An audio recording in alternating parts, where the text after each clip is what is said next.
안녕하십니까. 오늘은 수심결 특강 7번째 특강을 하고 있습니다. 7번째 특강은 특별히 지금 이 송덕사에서 하고 있는데요. 이 송덕사에서 하다 보니까 칠판이 없어서 제가 앉아서 할 거예요. 앉아서 하고 이 PPT 보면서 할 거니까 한번 잘 보시면 되고요. 지난 시간에 공정정지심이 무엇인지를 다시 한번 반복해서 여러 번 강조해서 이야기를 해봤어요. 그런데 공정정지심이 무엇인지라는 것도 중요하지만 그것만큼 중요한 게 뭐냐면 공정정지심이 바로 열반의 성품이라는 것. 우리가 불성 그러는데 불성이 뭐냐? 그 공정정지심이라는 것. 법성 그러고 심지, 마음의 고향, 마음의 대지 이런 표현들을 쓰는데 그게 도대체 뭐냐? 바로 그 공정정지심이라는 거. 그래서 그 마음을 갈고 닦아서 꽃을 피우면 그것을 보고 성인이라고 한다는 것. 이 사실을 분명하게 하는 건 이걸 모르는 것과 현격한 차이가 있다라는 말로 비교가 안 될 만큼 큰 차이가 있는 거예요. 모르고 닦으면 망심을 닦게 되어 있습니다. 근데 망심을 아무리 닦아봐야 돌 닦아서 거울이 안 돼요. 모래로 밥을 못 짓습니다. 모래로 밥을 지으려고 하고 돌 닦아서 거울 만들려고 하는 걸 보조국사 진울 스님은 크게 경계를 하시는 거예요. 뭐라고 경계를 하시냐면 우치선이다. 어리석은 수행이다. 아주 강력하게 이야기를 하시면서 우리가 무엇을 닦아야 되고 어떻게 닦아야 되고 어떤 순서로 닦아야 되고 이것을 정확하게 이야기하고 있는 것이 보조국사 진울 스님의 수심결이라고 보시면 됩니다. 자, 그래서 도노와 점수에 대한 의문이었어요. 그게 뭐였냐면 도노 깨쳤는데 왜 또 닦느냐 이거예요. 그래서 뭘 깨친 거고 그래서 남아있는 무엇을 닦는 건지를 정확하게 한번 살펴봤어요. 이 문장 속에서는 뭐라고 했냐면 비록 금생에 이르러 자기의 성품이 본래 공적하여 이건 뭐냐면 평소에 시끄러운 망심이 내 마음이 아니라 공적해진 마음이 내 마음이라는 거죠. 그리고 그 공적해진 마음 속에는 부처님과 똑같은 신령스러운 지혜가 있다는 거예요. 이 마음을 갈고 닦으면 그 마음 속에서 일체지를 얻는 겁니다. 그러니까 딴 데 갈 필요가 있어요, 없어요? 딴 데서 찾을 필요가 있어요, 없어요? 딴 걸 더 알아야 될 필요가 있어요, 없어요? 없다는 거예요. 그냥 이 마음을 닦으면 되는 거예요, 이 마음. 그러니까 이제 언어가 좀 다르게 들리실 거예요. 맨 처음에 수심결 시작할 때 마음 밖에서 찾지 말라, 이 마음을 닦으면 된다 라는 이야기를 할 때 이 마음을 닦으면 된다라고 했었던 그 들림과 지금 이 순간 이 마음을 닦으면 된다 라고 하는 들림이 다르게 들리실 거예요. 그래서 공정정지를 아는 건 중요한 거예요. 이렇게 공정정지심을 알고 이해하고 직접 봐서 그것에 대해서 확신을 가진 것, 이것을 도노라고 한다는 거예요. 이걸 보고 도노라고 한다. 근데 확실히 알았다 그래서 이 얘기는 무슨 얘기냐면 아직 여행을 간 거예요? 가기로 한 거예요? 가기로 한 거죠. 공정정지로 망심에서 공정정지로 나아가는 여행이 아직 남아있어요. 근데 가려면 준비해야 될 게 많아. 또 가는 과정은 힘들 수도 있어요. 제가 미국을 왜 갔냐면은 저기 세도나를 갔다 왔거든요. 저기 세도나에 제가 존경하는 박사님이 있었어요. 데이비드 호킨스 박사라고 이 의식혁명이라고 하는 이 저작이 있는 데이비드 호킨스 박사 만나러 갔다 왔거든요. 근데 가는 여정이 가야겠다 라는 생각을 하는 건 쉬웠으나 가는 여정은 LA에서 내려서 세도나까지 가는데도 이거 로스앤젤레스까지 가는 것도 어려운데 저는 또 일행들하고 안 맞게 갔어요. 일행들 한 팀 다 가고 저는 나중에 가기로 후발주자로 결정을 해가지고 나중에 기회가 되면은 그 얘기도 재밌는데 후발주자로 결정을 해가지고 비행기표도 혼자 따로 끊고 갔거든요. 해외 비행기 처음 타는데 로스앤젤레스를 가는데 혼자 갔어. 거기서 기다려주시느냐? 안 기다려주셔. 알아서 오래요. 세도나까지. 그래서 또 세도나까지 갔는데 가느다가 죽을 뻔했어요. 우리가 세도나를 가야겠다 결정하는 건 쉬울 수 있지만 직접 가는 과정은 그렇게 생각처럼 쉽지 않을 수 있다는 겁니다. 온갖 경험들이 우리를 기다리고 있어요. 사실은 그래서 재밌는 거예요. 가야겠다! 그래가지고 가버리면 무슨 재미예요. 그 중간에 경험할 수 있는 아주 기상천외한 여정들을 우리가 경험을 못하는 겁니다. 저는 미국 갔을 때 진짜 느낌이 새롭더라고요. 한국 촌동네에서 살다가 미국 공항에 딱 도착했는데 확실히 그 국가에는 국가 특유의 에너지장이 있더라고요. 미국이라는 나라의 에너지장이 매우 특이하다는 경험을 했어요. 어쨌든 그렇게 결정하는 것과 또는 확신을 가지는 것과 그것을 직접 실천하는 과정을 도노, 점수로 구분을 해놨다라는 것. 이걸 명확하게 이해를 못하면 또 헷갈릴 거예요. 책을 덮은 다음에 다음 주, 다다음 주에 또 하잖아요. 특강을. 그 전에 이미 헷갈릴 수 있어요. 왜 도노인데 점수냐? 왜였지?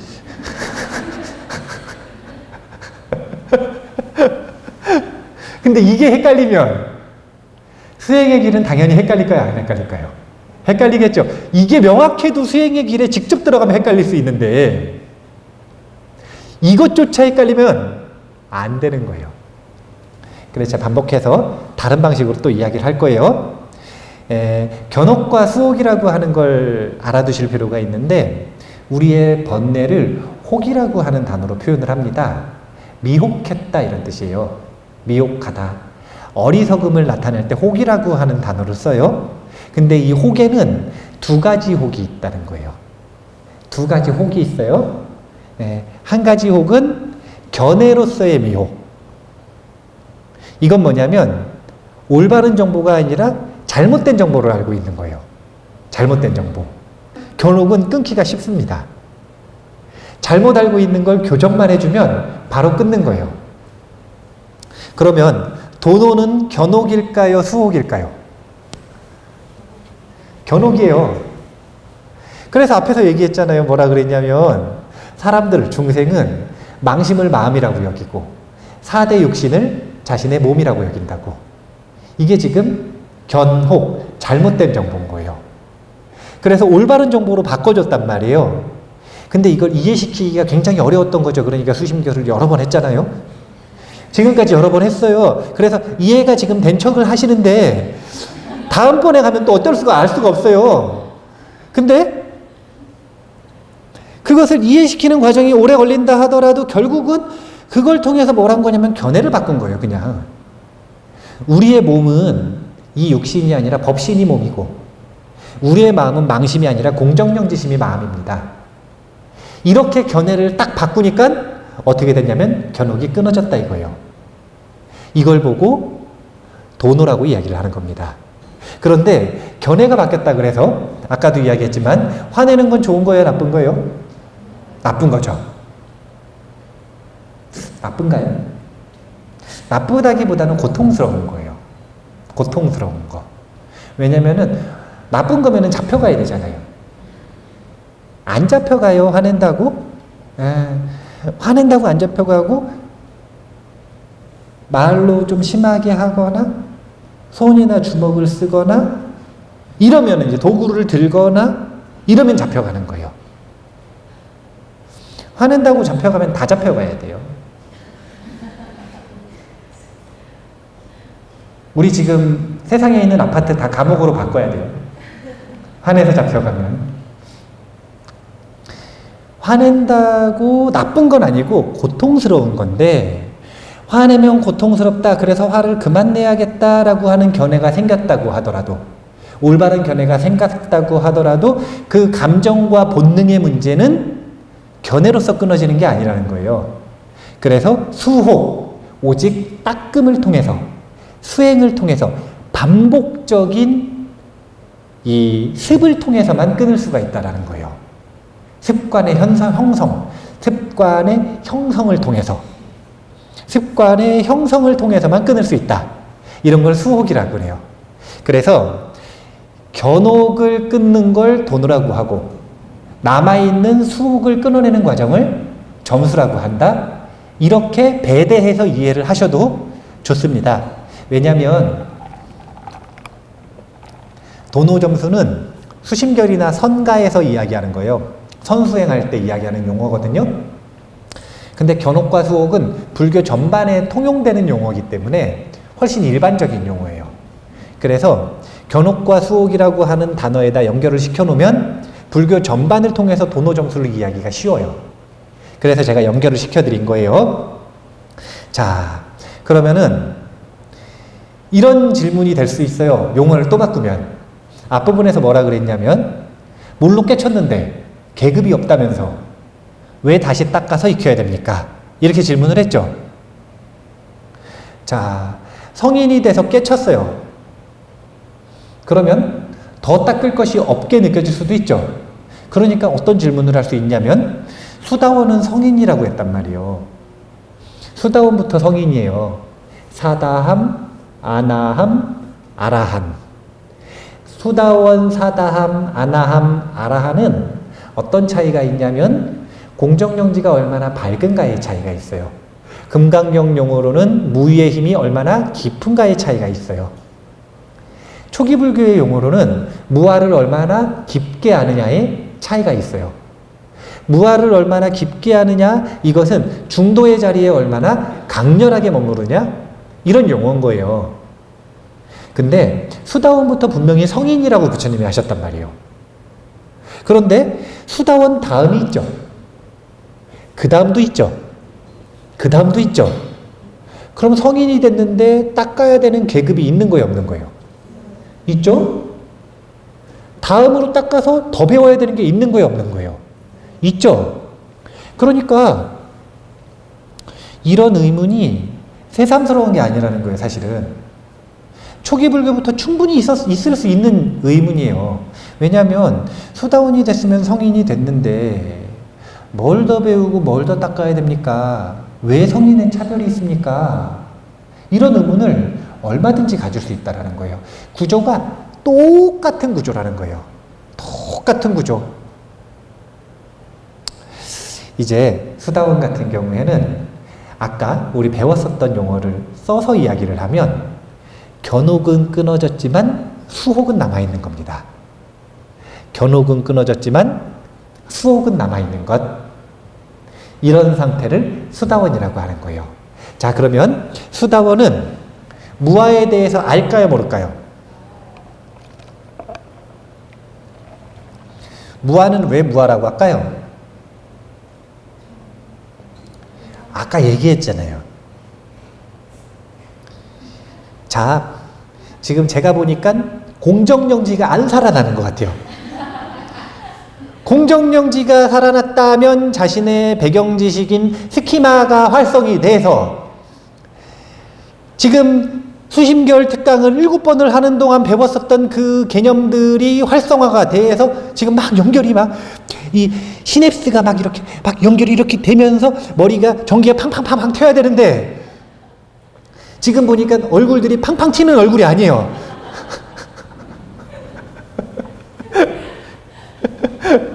아유, 이 학생들하고 하면 참 재밌는데 학생들은 이게 이 눈빛이 이게 팡팡팡팡 튀는 눈빛이 보여요. 아, 한번 분발해보죠. 분발해보자면 공정영지심을 잘 되살려내려면 잘 들으셔야 돼요. 잘 들으셔야 돼요. 앞부분에서 제가 얘기를 했어요. 뭐라고 했냐면은 잘못된 견해에 중생은 빠져있다 그랬죠. 뭐가 몸이라고 여긴다고요? 4대 육신이 몸이라고 여긴다. 뭘 마음이라고 여긴다고요? 망심을 마음이라고 여긴다. 여기에 강렬하게 집착하고 있어요.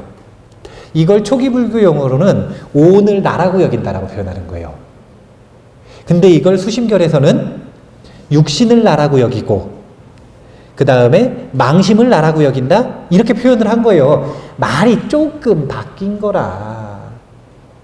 그러니까 암기식 교육을 받으시면 안 돼요. 어떻게 해야 되냐면은 용어가 조금 바뀌어도 얼마든지 응용할 수 있는 인재가 돼야 돼. 예. 용어만 조금 바뀐 건데 육신을 나라고 여기고 망심을 내 마음이라고 여기는 그 마음에 강력하게 집착되어 있으니까 이 마음을 해독하기 위해서 요건 내가 아니다. 요건 내가 아니다. 이렇게 말한 게 무아예요. 나는 없다가 아니에요. 몸은 없는 거고 마음은 없는 거다 이렇게 얘기하는 게 아니에요. 몸의 정체가 틀렸다 이거예요. 마음의 정체가 틀렸다 이거예요. 그걸 조금 더 적극적으로 표현하기 시작한 게 대승불교예요. 그리고 대승불교의 언어가 너무 복잡해지니까 담백하게 표현한 게 선불교예요. 그래서 선불교에서는 무와 건너뛰고 곧바로 정체를 이야기하는 거예요. 정체. 육신이 몸이 아니라 법신이 몸이다. 그 다음에 망심이 마음이 아니라 공정정지심이 내 마음이다. 이렇게 명확하게 이야기를 하는 겁니다. 그러니까 수다원이라고 하는 건 견옥이 끊어졌다 그랬죠. 잘못된 견해가 끊어진 상태를 수다원이라고 하는 거예요. 그런데 수다원은 그럼 분노는 끊어졌을까요? 안 끊어졌을까요? 제가 수심결 할 때 10가지 족쇄 했나요?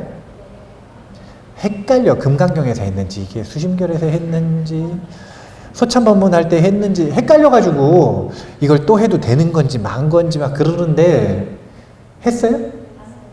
안 했어? 예, 들으시는 분들도 헷갈려요 지금. 금강경도 듣고 수심결도 듣고 다 들으니까 헷갈리는 거라 했다고 쳐요.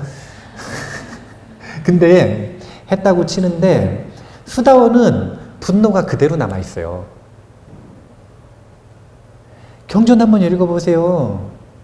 수다원이라고 해놓고 화를 낸다니까요. 수다원이라고 해놓고 탐욕이 그대로 있어요. 수다원은 탐욕과 분노가 사라지지 않았어요. 아까 문장이 그대로 나오잖아요. 여기 뭐라고 나오냐면 오랫동안 익혀온 예습성은 갑자기 없어지지 않는다. 그러면 분노와 탐욕에 대해서 못 깨달은 범부와 깨달은 수다원이 차이가 있다는 거예요, 없다는 거예요? 분노와 탐욕에 대해서 없다는 거죠. 근데 차이가 있어요. 어떤 차이가 있냐면 범부는 탐욕과 분노에 대한 저항력이 없어요. 그런데 수다원은 공정정지심을 분명하게 봤기 때문에 돌아갈 곳을 알았잖아요. 그럼 어떻게 되냐면 탐욕과 분노의 마음을 뺏겼다가도 금방 돌아갈 곳이 생긴 거예요. 그러니까 범부는 집 없는 불쌍한 중생이고 수다원은 집이 생긴 거라. 딴 데를 갔다가도 돌아갈 집이 생긴 거예요. 돌아갈 집이 없어가지고 헤매고 있는 게 범부고 수다원부터는 마음의 고향을 분명하게 봤으니까 이쪽으로 마음을 뺏겼다가도 돌아갈 곳이 있으니까 어떻게 되는 거냐면 다스릴 수 있는 거예요. 저항이 가능해지는 겁니다. 그러니까 어떻게 되냐면 이 과정, 습기, 수혹을 점점 닦는 과정을 거치면 이제 뺏기는 일들이 점점 적어지는 거예요. 그러다가 안 뺏기면 끊어진 거죠.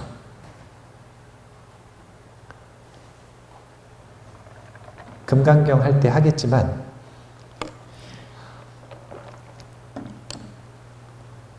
수다원은 화가 났어요. 자기가 화난 거 알았어요. 안 내야겠다고 결정했어요. 그러면 그 마음을 뺏기는 것을 7번 안에 이 마음이 해결되는 걸 수다원이라고 한다 이거예요. 한 7번 정도 그래도 화를 낼까 말까 한 7번 정도 안에 마음이 잠잠해지는 거, 이걸 수다원이라고 한다는 거예요. 사담이 되잖아요. 한 번 안에 해결이 되는 거예요. 그러니까 성인이에요. 그 정도는 돼야 세인트를 붙이는 거라. 아무것도 못하는데 무슨 세인트예요. 그런 거 붙이면 아무나 다 세인트지. 안함이 되면 돌아올 곳도 없이 끊어진다는 거예요. 왜냐하면 한 번은 속지만 번뇌와 깨달음이, 즉 번뇌와 공정영지심이 다르지 않다라는 걸 아니까 돌아오지 않고 거기서 끊어지는 거예요. 아라한은 이미 공정영지심과 번뇌가 다르지 않다라는 걸 아니까 뺏기지도 않는 거예요. 뺏길 일조차 없는 거예요. 뺏길 일조차 없다라고 하는 것, 이것이 어떤 이야기인지는 뒤에서 한번 보는 걸로 하고, 그래서 이 수다원이라고 하는 이 용어를 가지고 생각을 해보면 수다원도 깨달음을 얻은 성인이지만 견옥은 사라졌지만 수옥은 여전히 남아있다. 그러니까 구조가 초기 불교에서의 범부가 성인이 되는 과정과 수심결 속에서 도노 이후에 점수하는 과정이 똑같이 배대된다는 걸 우리가 알고 있어야 된다는 거예요. 그게 서로 다른 게 아니라는 것 잘 알고 계시고요. 그래서 저는 오전 수행과 오후 수행으로 나누는 걸 좋아해요. 오전 수행, 오후 수행, 저녁 수행, 이런 수행 말고 깨치기 전 수행과 깨친 후 수행. 깨치기 전 수행은 뭘 위해서 수행하는 거예요? 깨치려고. 즉 견옥이 끊어지는 과정. 이게 뭐냐면, 친구가 프랑스를 갔어요. 그걸 딱 보니까 문득 프랑스 가고 싶다, 이런 발심이 생겼다 이거예요. 그런데 발심이 생겼다고 곧바로 가기로 결정을 해요? 아니면 중간 과정이 필요해요? 그 과정이 오전 수행이라.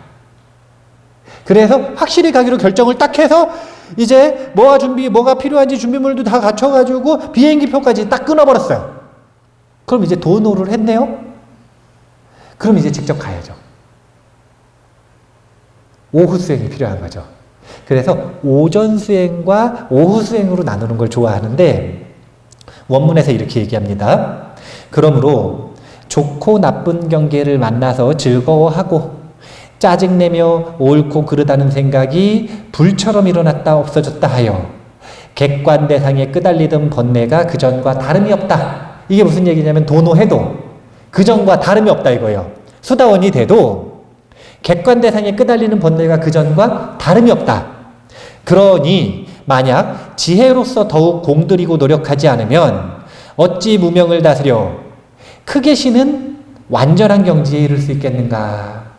그러니 만약 지혜로서, 이 지혜가 뭐예요? 공정영지, 공정영지혜, 공정영지, 이게 지혜예요. 공정영지심으로써 더욱 공들이고 노력하지 않으면 어찌 무명을 다스려 망심으로 돌아가는 그 관성을 어떻게 이겨내겠느냐 이거예요.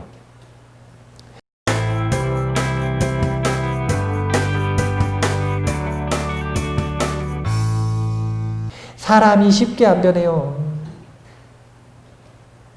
갑자기 사람이 변하면 죽을 때가 됐다 그러잖아요. 그런 충격적인 일들 아니면 사람이 쉽게 안 변해요. 쉬운 일이 아니에요, 사람이 변하는 게. 왜냐하면 물리법칙이라 그래요. 물리법칙은 우리의 이 거시세계, 우리가 살아가는 이 상식선의 이 세계 있죠? 이 세계를 지배하는 법칙이라. 이것은 물리학, 사물의 이치를 궁구하는 물리학에만 적용이 되는 게 아니라 비물질에도 적용이 돼요. 관성의 법칙은. 가속도의 법칙, 작용, 반작용의 법칙, 관성의 법칙, 세 가지 맞나요? 이 세 가지 법칙은 비물질에도 적용이 되는 거예요. 그래서 마음에도 그대로 적용이 돼요. 그래서 하던 대로 하는 거예요. 그래서 오답인데도 내 거가 좋은 거라. 사람들은 정말 이성적인 척을 해도 비이성적이라. 아무리 이성적인 척을 해도 결국 선택하는 걸 보면 되게 비이성적인 선택을 해요. 옳은 걸 선택하는 게 아니라 뭘 선택하냐면 익숙한 걸 선택해요. 사람들은 정의를 추구한다라고 표현을 하지만 정의를 추구하는 사람들이 흔치가 않아요. 결국은 친원, 얼마나 친하고 머냐에 따라 정의라고 하는 기준은 없어지고 그것을 선택하게 돼요. 이것이 바로 관성의 법칙입니다. 그래서 우리가 중생으로 산 지 경력이 얼마나 됐을까요? 네? 30년밖에 안 됐겠어요. 불교에서는 이렇게 얘기합니다. 무시일에. 무시일에는 1겁, 2겁, 3겁으로 따질 수 없다 이거예요. 무시일에. 시작 없는 오랜 옛적부터 우린 중생으로 살았어요. 그러면 시작 없는 그 전에는 뭘로 살았을까요? 이 얘기를 잘 안 하시대? 그 전에는 우리가 부처님이었어요. 이것을 법화경에서 구원성불이라고 하는 사상으로 이야기를 하는 거예요. 이제 여기 오늘만 오시고 내일이랑 안 오시는 분들 많잖아요. 내일 이제 금강경 법회를 하는데 금강경 법회에서 할 이야기들을 얘기를 하면은 경전들 보잖아요. 그러면은 석가모니 부처님이 발심을 처음 해서 1아승직업에는 어떤 수행을 했고 2아승직업에는 어떤 수행을 했고 3아승직업에는 어떤 수행을 하는지가 쭉 나오는데 1아승직업 첫 번째 만나서 공부했던 부처님 이름이 뭔지 아세요? 석가모니입니다. 경전에 그렇게 기록이 되어 있어요. 석가모니 부처님이 되기 전에 보살 수행을 할 때 발심에서 처음 만난 부처님 명호가 석가모니예요. 구원성불이라고 하는 사상이 석가모니 부처님은 인도에서 2500년 전에 성불한 것이 아니라 이미 오래전에 성불하신 분이다 라고 하는 사상인데 그게 법화경에 나오거든요.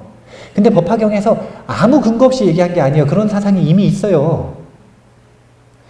초기 경전 부파불교의 논전 속에 적혀져 있는 거예요. 아주 흥미롭다니까요. 1아승직업 처음 만난 부처님이 석가모니 부처님이에요. 이 구원성불 사상이 가지고 있는 진정한 의미는 뭘 얘기를 하는 거냐면 여기 계신 분들 깨쳐보면 알겠지만 원래 깨쳤던 분들이라. 아니 생각을 해보세요. 구조가 자 봐보세요. 구조가 교회 다녀보셨어요? 아 워낙 유명하니까 선악과가 워낙 유명하니까 자꾸 끌어다 쓰는 건데 그 구조를 봐보세요. 원래 어디 있었대요? 에덴 동산에 있었다잖아요. 에덴 동산에 있었다? 원래 깨쳐 있었다라는 뜻인 거예요. 그랬다가 뭘 먹고 중생이 된 거예요? 선악과 먹어가지고 중생이 됐죠. 왜 무시이래냐면 선악과를 먹지 않으면 시간이 없어요. 선악과를 안 먹은 존재에게는 시간이 없어요. 그래서 무시이래라.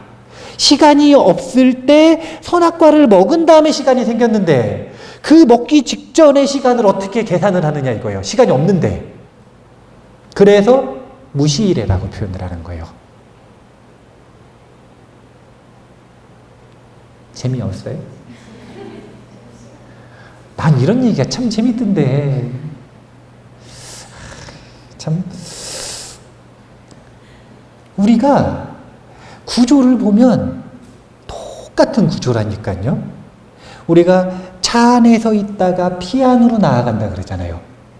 아제아제 바라아제 바라승아제 모지사바 할 때 어디로 가자 그러는 거냐면 열반의 세계로 가자는 거 아니에요.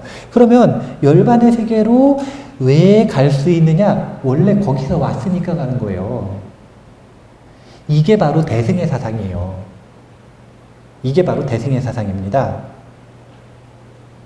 우리가 이미 성불했던 사람들이라. 아니, 생각을 해보셔요. 이미 성불했던 사람들이 아니면 마음의 공정정심이 있을 이유가 있어요, 없어요?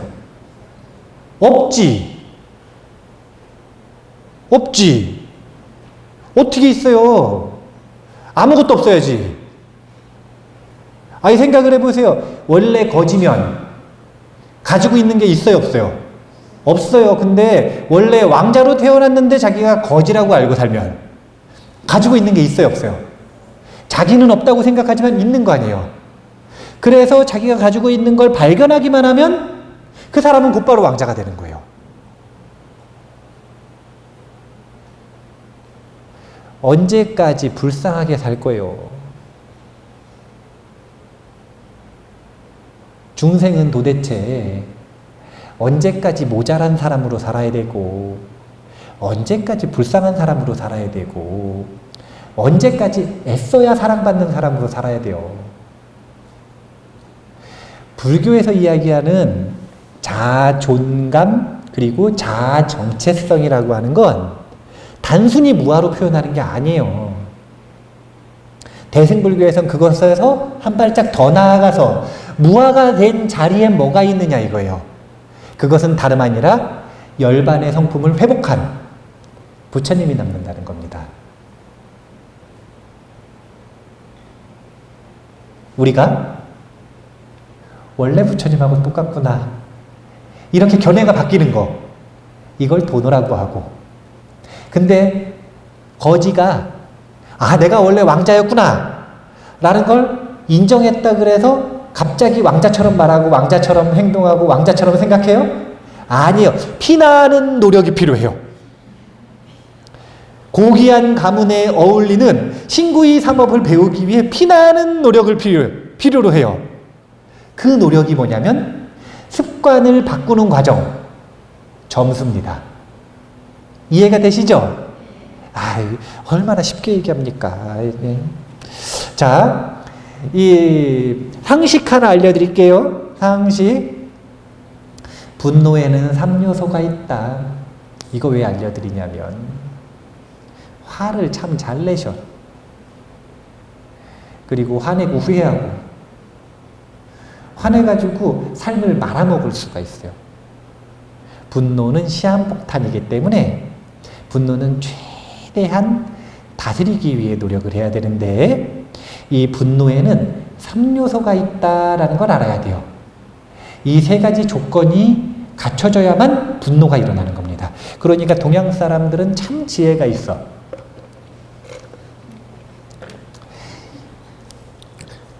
분노를 한자로 뭐라고 썼어요? 불화자 썼죠? 불에도 3요소가 있잖아요. 발압점 이상의 온도, 땔감, 그리고 산소. 똑같이 마음의 불에도 3요소가 있어요. 마음의 불에도. 그게 뭐냐면 불안, 불만, 우치입니다. 불안하다라고 하는 건 마음이 안정되어 있지 않고 흔들리는 거예요. 그냥 어느 날 문득 일어나자마자 마음이 불안한 날이 있을 수가 있어요. 어느 날 문득 누군가를 만나자 곧바로 마음이 불안해지는 경우가 있을 수가 있어요. 어느 날 문득 한마디 말을 들었는데 마음이 불안해지는 경우가 있을 수가 있어요. 어느 날 문득이 아니라 대부분 마음이 불안한 사람도 있어요. 보통 이런 사람을 예민하다 그래요. 예민한 거 좋은 거 아니에요. 예민한 거하고 감각이 예리한 건 틀린 겁니다. 예민한 거하고 예리한 건 완전히 틀린 거예요. 그래서 불안한 마음에는 번뇌가 기승을 부립니다. 왜냐하면 주인이 없으니까 맘대로 들어가는 거예요. 주인이 얼빠졌어요, 지금. 주인이 약간 바보 같아. 그러면 마음자리를 뺏기게 되어 있어요. 그래서 그 마음에 뭐가 들어오냐면 불만이 들어오게 되어 있어요. 불만이라는 게 사고 싶은 게 있는데 못 사서 생기는 불만도 있겠지만 그런 건 굉장히 거친 거고요. 그거 말고 어떤 사람을 만났는데 그 사람이 나한테 인사를 했어요. 안녕하세요 이렇게. 근데 불만이 있을 수 있어요. 어떤 불만이 있을 수 있냐면 고개를 더 깊이 숙여야지. 이런 분들 많아요, 생각보다.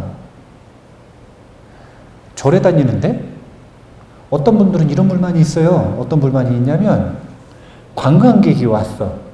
법회에 참석을 하겠다고 법문을 들으러 들어갔는데 앞자리에 앉을 수 있어요, 없어요? 내 자복인데 거기 앉았다고 불만이 있어요. 거기 내 자복이래요. 내 자리래요. 이런 불만을 가지는 사람들도 있어요. 아주 온갖 불만을 다 가집니다, 사람은. 근데 그런 불만은 언제 일어나느냐?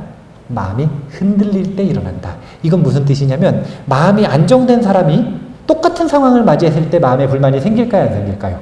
안 생겨요. 그 정도는 이해심 아주 넓게 포용해주고 넘어가는 겁니다. 아무렇지도 않아요. 예민하지 않으니까. 그런데 예민해졌다? 이건 뭐냐면 마음이 불안해졌다는 건데 마음이 불안해진 상태에서는 이만큼도 싫어. 이건 마치 뭐와 같은 거냐면 종기 같은 마음인 거예요.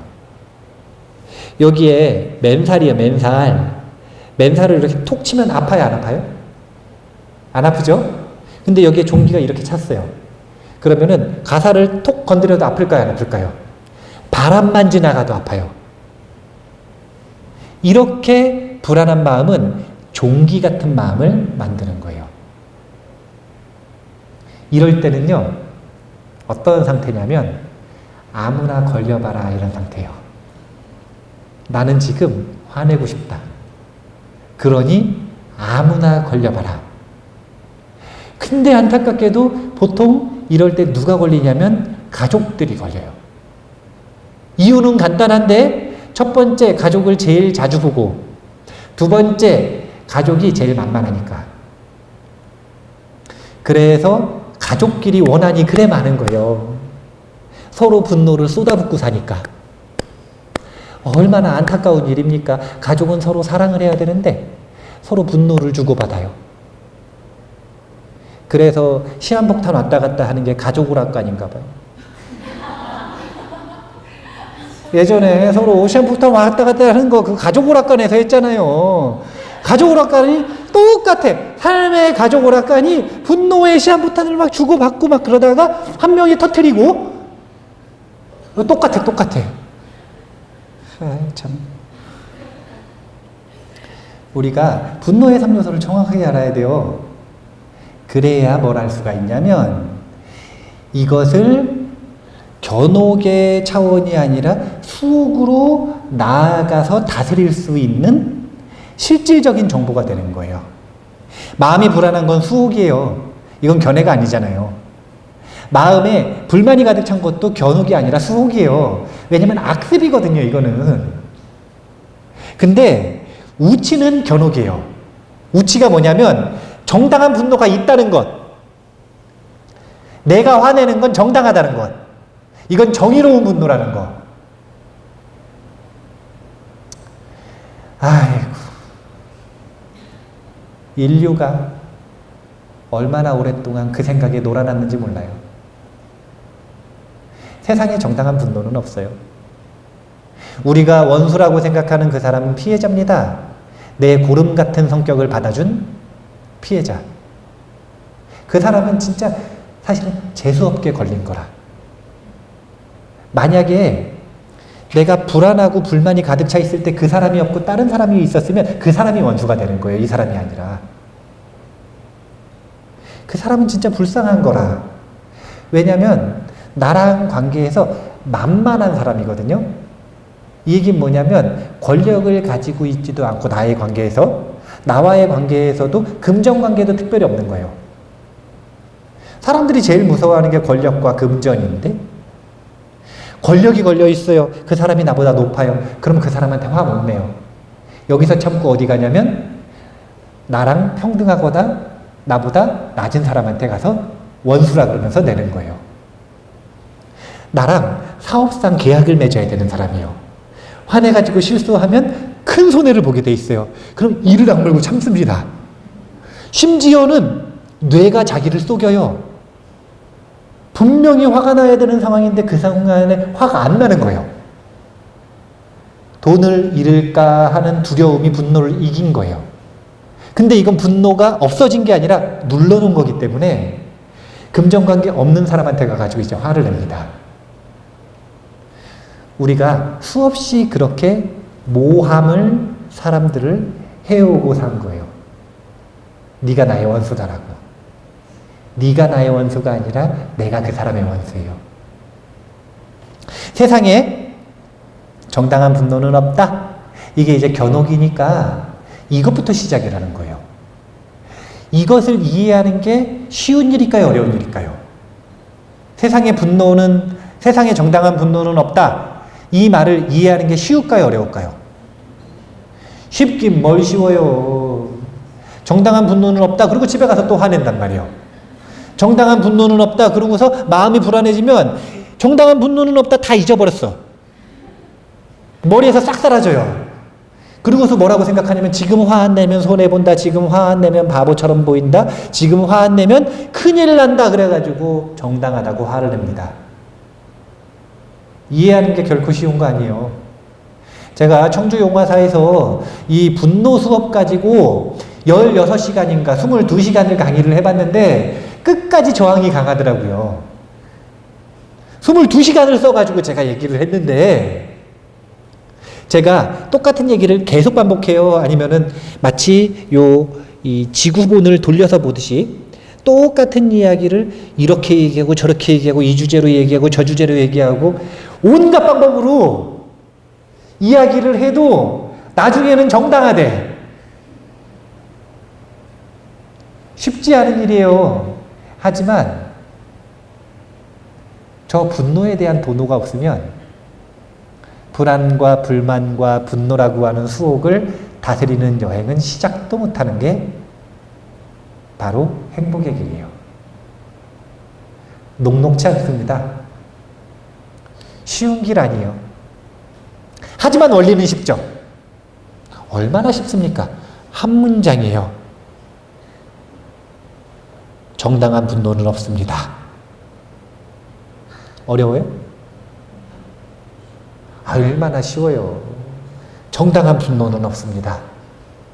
그러면 정당한 분노가 없어서 화를 안 내기 위해서 닦아야 되는 것도 얼마나 쉬워요. 말이 참 쉽잖아요. 불만이 없으면 되고 불안하지 않으면 되고 얼마나 쉽습니까? 또 얼마나 쉬운지 아세요? 불만은 어떻게 하면 없어져요? 탐욕이 없으면 돼요. 쉽잖아요. 말은 얼마나 쉬워요. 자, 프랑스 가고 싶어요. 어떻게 하면 되죠? 가면 되죠. 말이 얼마나 쉽습니까? 근데 아까도 얘기했지만 말이라도 쉽지 않고 생각으로라도 쉽지 않으면 절대로 못하는 게 바로 우리예요. 그래서 우리는 쉽게 알아야 돼요. 견옥과 수옥의 차이가 바로 도노와 점수를 나누는 기준이 된다는 것 기억을 해 두셔야 됩니다. 자, 그래서 이것은 단박에 치면 비록 부처와 같지만 여러 생의 습기가 깊구나. 바람은 그쳤으나 물결은 아직도 출렁이고 이치는 나타났으나 망념은 아직도 침노한다고 한 예스님의 말과 같다. 인용을 한 거예요. 보조국사 진울 스님이 이거 내 얘기 아니다. 나도 그렇게 생각하지만 옛 성인들도 이렇게 얘기했다. 비유를 이렇게 했어요. 바람은 그쳤으나 이건 뭐냐면 잘못된 견해는 끝났다 이거예요. 근데 흔들려 있는 마음의 물결은 여전히 남아있다 이거예요. 한번 흔들리잖아요? 자체적인 생명력을 얻어가지고 그 생명력이 끝나기 전까지는 계속 흔들려요. 그래서 그 생명력을 꺼트리는 과정이 필요한 거예요. 그걸 보고 점수라고 한다. 그 다음도 보면 재밌어요. 또 대종고 스님도 가끔 영리한 무리들은 별 힘들이지 않고 이 이치를 깨치고는 쉽다는 생각을 내어 다시 닦지 않는다. 자, 공정영지가 아까 그런 마음이래요. 자, 공정영지를 알고 싶으면 에어컨 소리를 들어보세요.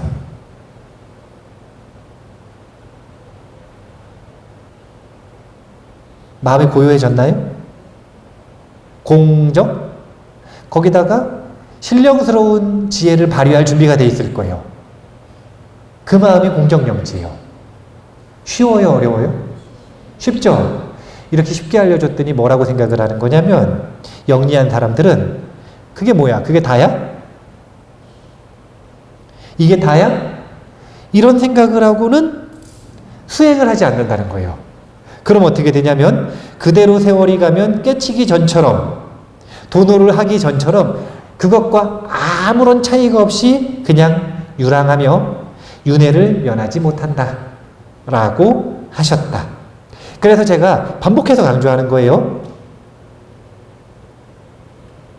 이 마음이 우리가 닦아야 되는 마음이다 라는 걸 알기는 쉽지만 그 닦는 과정은 어려울 수 있다고요.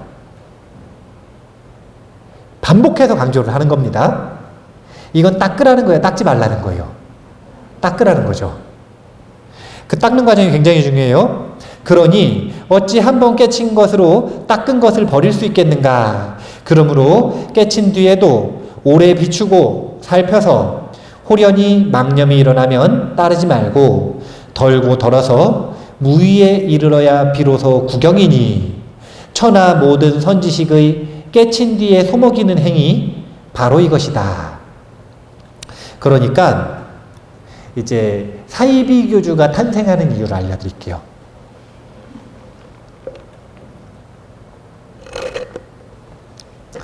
대부분의 사이비교주는 처음에 그 가르침을 펴기 시작할 때 사실은 깨친 분들이 많아요. 아예 못 깨친 분들은요, 대부분 사람들이 잘 안 모여요. 그리고 큰 사이비교단을 못 만듭니다. 처음 시작할 때는 그 뜻이 고귀하고 그리고 본인도 깨친 경우가 많아요. 그런데 깨쳤다. 이 얘기는 완전해졌다는 거예요? 수다원부터 깨쳤다는 거예요? 수다원부터 깨쳤다는 거죠? 그러면 수다원을 놓고 한번 생각을 해볼게요. 수다원쯤 됐다 이거예요. 그럼 깨친 거잖아요. 그런데 아직 분노하고 탐욕이 남아있어요? 안 남아있어요? 남아있죠. 처음에 아주 강렬하게 확신을 딱 갖는 그 시기 있죠. 이때는 힘도 있고 뜻도 고귀하고 그리고 그 전까지 했었던 수행에 대한 힘들이 있어가지고요. 자신의 탐욕이나 분노가 제어가 돼요, 보통. 근데 그러다가 사람들이 많아져. 사람들이 많아지면 한번 잘 생각을 해보세요. 교주가 남자면 남성 신도가 많아질까요? 여성 신도가 많아질까요? 보통 여성 신도가 많아져요. 교주가 여자면 남성 신도가 많아질까요? 여성 신도가 많아질까요? 보통 남성 신도가 많아져요. 신기해요. 왜냐하면 어쩔 수 없이 이성한테 끌리는 거라. 종교라 그래서 특별히 다를 게 없는 거예요. 그래서 사람이 많아지면 남자가 보기에는 이쁜 여성 신도들이 많아지고 여자가 보기에는 멋진 남성 신도들이 많아지겠죠. 주변에. 그러면은 마음에서 탐욕, 음욕이나 성욕이나 색욕이 막 올라올 수 있어요, 없어요? 왜냐하면 아직 수다원이니까 올라올 수가 있겠죠. 그런데 아까 무슨 차이가 있다 그랬냐면 마음의 고향을 봤기 때문에 수다원은 7번 안에 다스릴 수 있다 그랬죠. 그런데 점점 많아져. 그럼 어느 순간 제어를 못하는 순간이 올까요, 안 올까요? 오겠죠. 더군다나 사람이 많아져요. 그러면은 뭔가 이 돈이 많아질까요, 안 많아질까요? 많아지겠죠. 이게 재밌는 게 식탐이든 제욕에 대한 탐욕이든 이성에 대한 탐욕이든 이 욕망에 대한 탐욕들은 하나가 늘어나면 다른 것도 같이 늘어나요. 하나가 기승을 부리기 시작하면 탐욕 자체가 기승을 부리는 거라 다른 것들도 같이 건드는 거예요. 그래서 한 번 딱 선을 넘잖아요? 그러면 타락하기 시작하는 거예요. 타락하기 시작하는 거예요. 그래서 제가 전형적인 사이비교주의 특징을 알려드릴게요. 전형적인 사이비교주의 특징은 첫 번째, 성적인 것을 요구하거나 이러면 사이비교주입니다. 말이 얼마나 거창한지 몰라요. 신의 자식을 낳아야 된다라든지 자신과 성관계를 하면 천상에 태어난다든지 곧바로 면죄부를 얻는다든지 온갖 잡설을 갖다 끌어대요. 그러면 그런 권리를 자기가 줄 수 있어야 되면 자기가 존귀해야 돼요? 존귀하지 않아야 돼요? 존귀해야 되죠. 그러니까 전형적으로 뭐라 그러냐면 자기가 부처님보다 높다 그러고 자기가 하나님보다 높다 그럽니다. 이게 전형적인 사이비의 특징이에요. 전형적인 사이비의 특징. 그걸 근거로 해서 뭘 요구하는 거냐면 첫 번째, 성적인 것을 요구하거나 두 번째, 전 재산을 가져오라고 요구하거나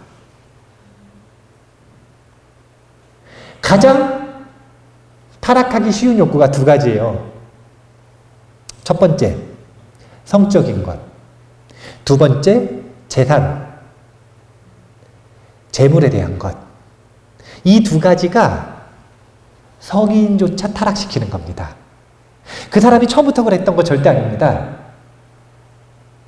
그런데 견옥을 끄는 것 가지고는 아직까지 불퇴전이 아니기 때문에 그래요. 불퇴전이라고 하는 건 후퇴하지 않는 거예요. 이제 더 이상 그 속에서 더 이상 범부나 악업 속으로 후퇴하지 않는 경계가 있어요. 그 경계가 아나함부터가 불퇴전인 거예요. 왜냐하면 아나함이 되면 분노와 거친 탐욕이 완전히 끊어지거든요. 그러면 이제 더 이상 후퇴하지 않는다. 그래서 사이비교주가 탄생을 하는 이유가 다른 게 아니라 이렇게 수호, 악습이 무섭기 때문에 그런 거예요. 악습이 무섭기 때문에. 그리고 여기 계시는 공부하시는 분들은 꼭 알고 계셔야 돼요. 뭘 알고 계시냐면 자기가 누구한테 공부를 배우는데 성적인 것을 요구하거나 아니면 큰 돈을 자꾸 요구하거나 이러면 사이비구나. 이렇게 생각을 하셔야 돼요. 이렇게. 세상에 사이비 많습니다. 세상에 사이비 많아요. 그래서 가정 문제 얼마나 많습니까? 아들, 딸이 부모님 돈 훔쳐서 가가지고 거기다 갖다 주고 남편이, 부인이 가족 몰래 집 팔아가지고 거기다 가지고 도망가고 얼마나 많아요. 우리나라가 특히 사이비가 많아요. 조심하셔야 돼요. 조심하셔야 돼요. 그렇게 속을 때는 철떡같이 믿고 있거든요. 그렇게 하면 자기 행복할 거고 그렇게 하면 자기 구원받을 거고 이렇게 해야 자기가 깨칠 거라고. 우리가 미리 알고 있어야 돼요. 눈이 멀기 전에. 누군가 성적인 것을 요구하거나 아니면 과한 재물을 요구한다면 전 재산을 팔아와라. 전형적인 사이비의 답변이에요. 어떻게 하면 깨칠 수 있습니까? 돈을 다 가지고 와라. 전형적인 사이비의 답변. 꼭 기억을 해두셔서 속지 마세요. 나중에 혹시 제가 그러면 속으시면 안 돼요? 불퇴전이 되기 전까지는 아무도 알 수 없는 거예요. 아무도. 불퇴전이 되기 전까지는 아무도 몰라요. 나중에 저한테 얘기해 주셔야 돼요. 스님 사이비 이렇게. 그럼 또 정신이 번쩍 들 수도 있겠죠. 네, 제가 나중에 혹시 제가 그러면 말해달라고 얘기를 해주는 거예요. 보험이라. 자, 사입이 표준이 있어요. 성적인 요구, 과한 물질적 요구. 이러면 사입이다. 이제 그래서 굉장히 중요한 이야기예요.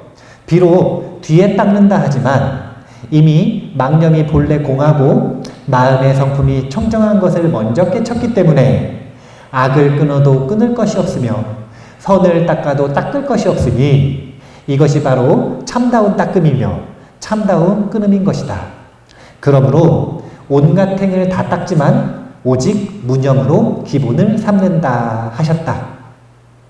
깨치지 못한 입장에서, 도노를 못한 입장에서는 우리가 망념을 닦는다 라고 하는 닦음이 실제한다고 생각을 하는 거예요. 그런데 도노를 한 입장에서는 공정영지심을 보는 게 도노죠. 그러면 망념은 공정하잖아요. 실체가 공하잖아요. 그럼 그것을 닦는다 그래서 닦는 것은 없다는 걸 분명하게 안다라는 거예요. 자, 봐보세요. 닦아요. 예전에 우리가 참 많이 들었을 거예요. 도를 아십니까? 들어보셨어요? 네, 사입이. 이런 얘기 너무 하면 공격 들어올 수 있는데, 네. 그래도 사입이는 사입이라. 사입이. 도를 아십니까? 근데 저는 그 얘기를 처음 듣고 생각을 하는 게, 왜 자꾸 도를 아냐고 물어보지? 저분들이 산속에 살아서 도를 많이 알아가지고 그런가? 도가 아니라 돌인 줄 알았어요. 제가 문과가 아니라서 이과 출신이라 그런 지식이 없으니까 자꾸 와가지고 도를 아십니까? 그러면 왜 자꾸 도를 닦아야 된다고 그러고 도를 아냐고 물어보고 막 그런 거 궁금하잖아요. 그래가지고 도를 어떻게 닦지? 돌을 닦아요. 자, 이게 돌이 실체가 있어요. 이게 허공이 아니라 실체가 있으면 닦을 게 있어요, 없어요? 범부는 분노와 탐욕을 실체가 있다고 생각을 하기 때문에 사로잡혀 있는 거거든요. 그러니까 생각이 아니라 사로잡혀 있다는 것 자체가 실체가 있다고 여기고 있는 거예요. 본능적으로. 그러면 범부는 닦을 게 있어요, 없어요? 있죠. 왜? 실체가 있으니까. 근데 성인은 이것이 공적하다는 걸 알았어요. 실체가 없다는 걸 알았어요. 그러니까 자유로워지는 거거든요. 암만큼. 그러면 이것은 실체가 없어요. 실체가 없는 걸 닦으면 닦을 게 있는 거예요, 없는 거예요? 없다는 이야기를 지금 하는 거예요. 그래서 범부가 보기에, 도노를 안 한 사람의 입장에서 보기에, 즉 묻는 하긴 당신이 지금 도노를 못했으니까 도노 이후의 점수가 닦을 게 있는 것처럼 느껴지겠지만 실제로 도노를 한 입장에서는 뒤에 닦는 오후 수행, 점수는 닦을 게 없는 수행이라는 거예요. 다스릴 게 없는 다스림이라는 겁니다. 그 얘기를 지금 하는 거예요. 그래서 무의를 알면 뭐라고 표현을 하냐면 무의 수행은 자연스럽게 풀어두는 수행이에요. 자, 제가 마음 사용 설명서가 중요하다고 그랬죠. 한 가지 예를 통해서 저 이야기를 하고 정리하고 마칠게요. 분노 이야기 자주 나왔으니까 분노 얘기 해보죠. 분노를 어떻게 다스려야 된다고 배우셨어요? 또는 배운 적이 없다면 어떻게 다스리기 위해 노력을 하셨어요? 가라앉힌다, 억누르는 거죠. 왜 억눌러요? 실체가 있으니까. 두 번째, 이렇게 배우신 분들 없어요? 참으면 화병된다, 내버려라. 내면 시원하다. 이렇게 배우신 분들도 있을걸요? 그래서 그분은 억누르지 않고 어떻게 하냐면 질러요. 내버리는 거예요. 근데 이 두 가지 방법 다 틀렸다 이거예요. 왜냐면 이 두 가지 방법은 마음 사용 설명서에 완전히 반대되는 방법론이에요. 화가 났어요. 그 화를 밖으로 내뱉는 것도 탐욕, 집착. 화가 났어요. 이 화가 사라지길 바라는 것도 집착이에요. 집착으로서는 이 분노를 다스릴 수 없습니다. 왜? 분노는 집착을 땔감으로 먹고 끝없이 타오르니까. 분노가 왜 안 끝나느냐? 억누르려고 하고, 언어를 한번 돌려서 얘기하면 집착하고, 두 번째 내뱉으려고 하고 집착하고. 이 얘기는 우리가 그동안 생각했던 상식은 분노를 없애는 게 아니라 분노를 타오르게 만드는 방법론이었다는 거예요. 우리는 지금까지 그렇게 배웠어요. 왜 그렇게 배웠냐면 분노가 인류를 지배하기 위한 전략이에요. 인류는 분노의 지배에서 벗어난 적이 단 한 번도 없어요. 소수의 성인들만 아주 희유하게 그 지배에서 벗어났을 뿐이에요. 대부분의 사람들은 여전히 분노에 그대로 꼭두각시가 되어 있어요. 전략에 완전히 속은 거예요. 우리가 생각하는 상식은 분노가 퍼뜨린 전략, 우리를 지배하기 위한 전략입니다.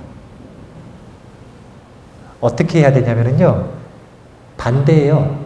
가만히 내비둬야 돼요. 분노가 일어나잖아요? 가만히 내비둬야 돼요. 가만히 내비둔다는 건 도망가라는 게 아니라 화가 나는 걸 그대로 경험하는 거예요. 그냥 내고 싶은 욕구가 있어도 참고 경험하고, 이것을 억제하고 회피하고 싶은 욕구가 있어도 그냥 그 욕구를 참고 경험을 해야 돼요. 이걸 심리학 용어로 직면이라고 표현하는 거예요. 직면하라, 이런 용어 많이 들어보셨죠? 그게 뭐냐면 피하지도 않고 그렇다고 그것을 유지시키거나 내뱉으려고도 하지 말고 그걸 경험하는 걸 얘기하는 거예요. 이렇게 하면 이게 지금 자연스러운 건데, 이 자연스러운 상태에서는 분노가 자연수명 90초랍니다.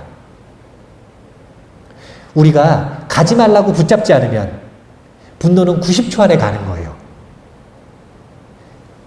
이게 심리학자들의 연구 결과예요.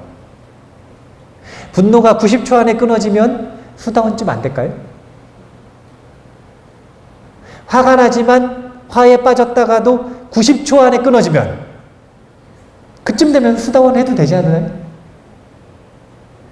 그러니까 심리학자들이 다루는 그 이론들이 효과성이 없는 게 아니에요. 물론 가만히 놔두면 90초 안에 끊어진다라고 하는 결론은 냈지만 어떻게 하면 가만히 놔둘 수 있는지에 대한 방법론은 아직 연구가 안 돼 있을 수 있죠. 그 연구 방법론은 불교에서 배우시면 돼요. 그런데 거꾸로 뒤집어져 있다 이거예요. 끊으려고 하면 된다는 거야, 안 된다는 거예요? 이게 범부의 방법론이에요. 근데 끊으려고 하는 것도 집착, 붙잡아 두려고 하는 것도 집착. 이것은 그냥 번뇌에게 끊임없이 먹이를 몰아주는 겁니다. 잘 살아나라, 오래 있어라, 나를 지배해라. 우리는 말하는 대로 될까요? 행동하는 대로 될까요? 행동하는 대로 돼요. 말을 아무리 저는 공부하고 싶어요, 저는 수행하고 싶어요, 아무리 말을 해보시면 안 돼.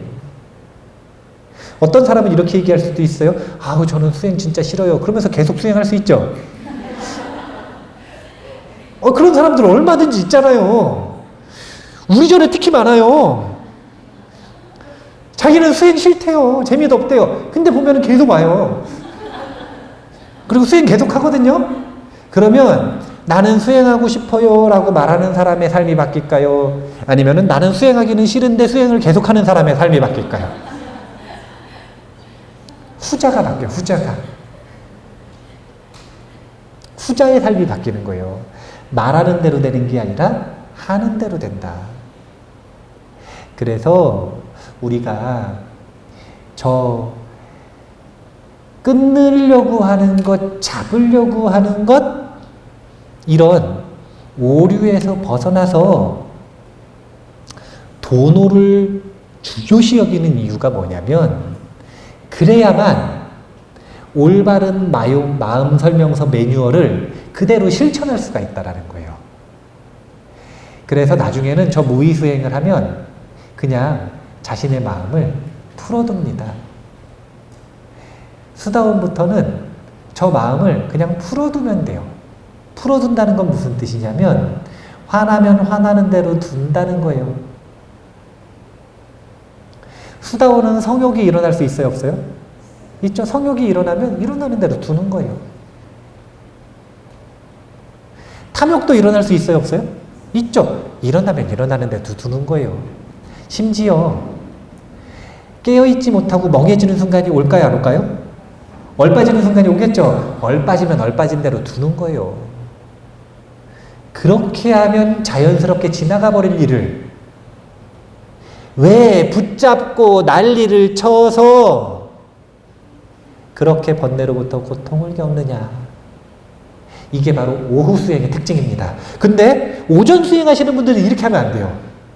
오전 수행하시는 분들은 이를 악물고 탐욕을 참아야 되고, 이를 악물고 승질 안 내려고 노력을 해야 되고, 이를 악물고 깨어있으려고 노력을 해야 되고, 애를 써서 정진을 해야 돼요. 이렇게 하는 걸 유의수행. 오전 수행의 특징은 유의를 특징으로 하고, 인위적인 노력, 의도를 가지고 인위적으로 노력하는 거, 이것이 오전 수행의 특징. 그런데 그러다가 공정정지심을 분명하게 알았다. 이제 내가 열반의 성품을 분명하게 봤다. 그럼 그 다음엔 오후 수행으로 들어가는데, 오후 수행은 과목이 달라진 거예요. 무의 수행으로 풀어놓고 보는.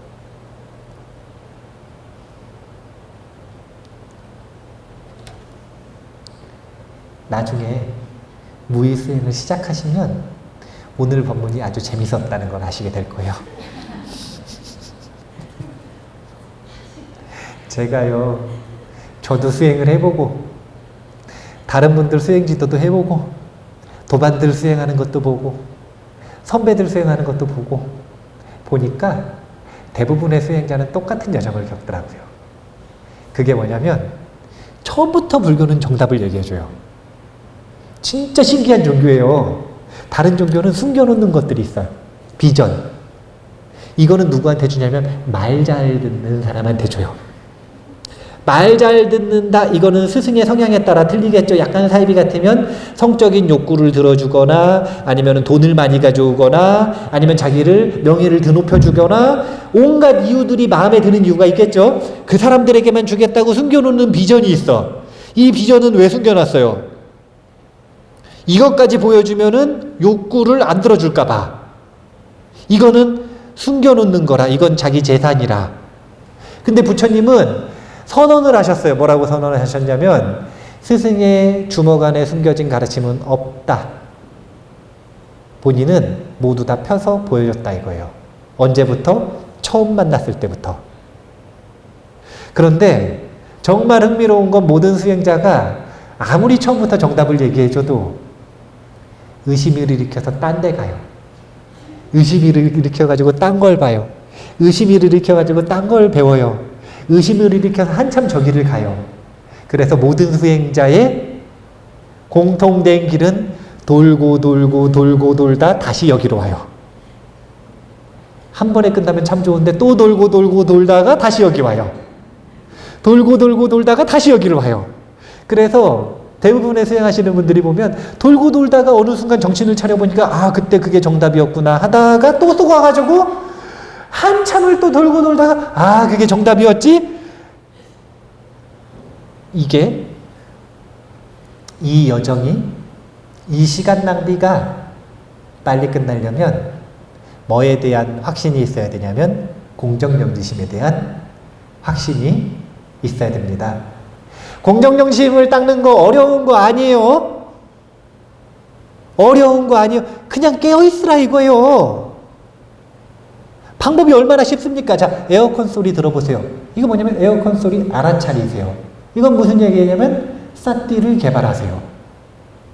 그래서 부처님이 니까야 속에서 깨어있으라, 정념을 가장 많이 말씀하시고 가장 많이 반복하신 거예요. 심지어 돌아가시기 직전에도, 부처님 딱 돌아가시려고 누우니까 꽃피는 계절이 아닌데 사라수가 만개를 했단 말이에요. 그때가 계절이 아닌데 사라쌍수 가운데 딱 누우시니까 하늘에서 꽃비가 내리려고 성인 가신다고. 천인사가 몸을 버리시는 순간이 왔다고 하늘에서 그 아름다운 장면을 축복을 하기 위해서 기적과도 같이 꽃이 활짝 피는 거예요. 그래서 어떻게 되는 거냐면 벚꽃 터널 생긴 것처럼 붙어버린 거라. 그래서 사라쌍수라고 이름을 붙인 거예요. 원래 두 쌍씩 같이 나는 나무가 아니에요. 얘네 따로따로라. 근데 벚꽃이 만개를 하면 붙어버리잖아요. 그것처럼 딱 붙어버린 거예요. 계절이 아닌데. 그러니까 붙어버리고 만개를 하니까 꽃비가 아름답게 막 날리겠죠. 그럼 제자들이 보기에 우리 스승이 진짜 대단한 스승인가 보다. 우리 스승이 진짜 대단한 성인인가 보다. 왜냐하면 계절이 아닌데 하늘에서 꽃비가 내리니까. 굉장히 판타스틱한 그런 마음가짐, 막 마음이 북돋아 오르는 그런 순간에 그때 부처님께서 대사를 한마디만 잘하셨으면 지금보다 불교가 훨씬 더 커졌을 거라. 그때 뭐라고 하셨어야 되냐면 나만 믿어라 라든지 봐라 내가 얼마나 대단하냐 이런 말을 한마디만 하셨으면 되는데 그때도 잔소리를 하셔. 뭐라 그러시냐면 이런 아름다운 장면, 이런 신기한 일들, 이렇게 천상에서 꽃비가 내리는 것들, 이런 것들이 세존의 열반을 기념한다는 건 좀 그렇고 세존의 열반을 장엄하는 것이 아니다. 무엇이 진정한 장엄인가? 여기 있는 수행자들이 불방일 수행, 깨어있음을 통해서 독과를 얻는 것. 그러니까 저런 데 얼빠지지 말고 빨리 깨어있으라. 돌아가시기 직전에도 잔소리를 이래 하시는 거예요. 부처님은 이 말밖에 안 하셨어요. 처음 만나는 수행자에게도 이 말 하시고 심지어는 아라한한테도 이 말을 하셔. 아라한은 사티가 확립됐는데도 또 이 말을 또 하셔. 이렇게 말을 만약에 반복을 많이 하면은 사람들이 치매에 걸린 줄 알 거라. 아니면 술 먹은 줄 알든지. 부처님이 그렇게 느껴질 만큼 많이 반복하신 말씀이 바로 이 사티, 정념, 깨어있음입니다. 왜? 깨어있는 그 마음이 바로 공정영지심이고 그 마음이 바로 열반의 마음이니까. 공정영지심에 대한 확신을 가지시면 그러면은 그 사이비 기주한테 썩을 것도 없어요. 기준 그런 거 기억도 못 하셔도 돼요. 왜? 마음 안에서 답을 찾았으니까. 공정영지심을 기억하는 분들하고 제가 만나면 설법이 쉬워져요. 꿈 깨세요. 그럼 끝이라. 근데 공정영지심을 확신을 안 가지고 있는 사람하고 만나면 공정영지심을 설명을 해야 돼요. 설명한다고 받아들이질 않으니까 2번 설명하고 3번 설명하고 7번 설명하고 10번 설명하고 100강으로 설명하고 온갖 설명을 다 해야 돼요. 하지만 이미 설명이 끝났고 이해를 했고 확신을 가지고 있고 그 마음을 닦고 있는 사람에게는 꿈 깨세요 한마디면 끝인 거예요. 망상으로 빠지지 말고 공적 영지한 그 마음을 갈고 닦는 것. 이게 수심결, 마음 닦는 비결이라는 것 기억을 꼭 하시고 마음 닦는 수행을 올바로 잘 이어나가셨으면 좋겠습니다. 자, 그러면 오늘 이만 마치겠습니다. 감사합니다.